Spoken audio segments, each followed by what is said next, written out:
چا قربانی واجب وي او دی قربانی ونکی نبی علیہ السلام فرمای من وجد ساعتا فلم یضحی چا چې د قربانی طاقت لرو قربانی پہ واجب او فلم یضحی د قربانی اونکړه نبی علیہ السلام فرمای فلا یقربن مصلانا دې زمون عیدگاہ ته نه را نږدې کیږي دې عیدگاہ ته نمانځه د پاره نه را نږدې کیږي چې په د قربانی واجب د قربانی نه کوي نو ډیر خلق خ صاحب استطاعت مالدار وی او د شریعت د طرفه په قربانی واجب او د قربانی نه کوي قربانی دا د ابراهیم علیه السلام یو یاد دی شکر وباسي چې الله وس در کړي او ته دا یاد تازه کې او په خپل لاس باندې قرباني وکي او په دې عقیده ولاړې چې نن الله ته د ساروي وینه تو یو غوړه دي رب زبنن ته د ساروي وینه تو یوم او د خپل قرباني خواته ولاړې یو ساس کې د ویني پزمکه لګي الله ټول ګناهونه د بنده معاف کوي ها دا یو لوی سنت چې دی کې ټول شریک شو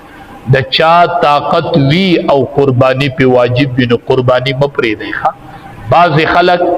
د پلار او مور د طرف نه قربانی کوي هغه وفات شي دا ټیک ته کولای شي قربانی او په بعض بنده په خپل واجبي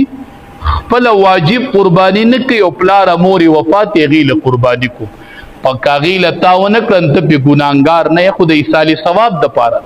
او پتا واجب قربانی دا تا غپری دی ښا په دې ته ګناګاری اول چې در باندې واجب نو خپل قربانی کوه خپل قربانی اول پتا وا هغه ثوابي قربانی دا کوه دې کړه په بها کوه دې نکړه ګناګار نه خو چې پتا کوم واجب دا اسنه چې پتا واجب قربانی وغدر نه پاتې شي ښا او سارو کې چې کم ساروي په قربانی کې علالیږي یو د اوخانو جنس ته یو غوامی خیده او یو گڑی بیزی دی دا اخانو دا پارا عمر 15 کال عمر پکار دی یو سڑے پا اخ یا پا اخ قربانی کئی دا 15 کال عمر با پکاری تب وہ چی 15 کالوی نئی تا خو اخ نوائی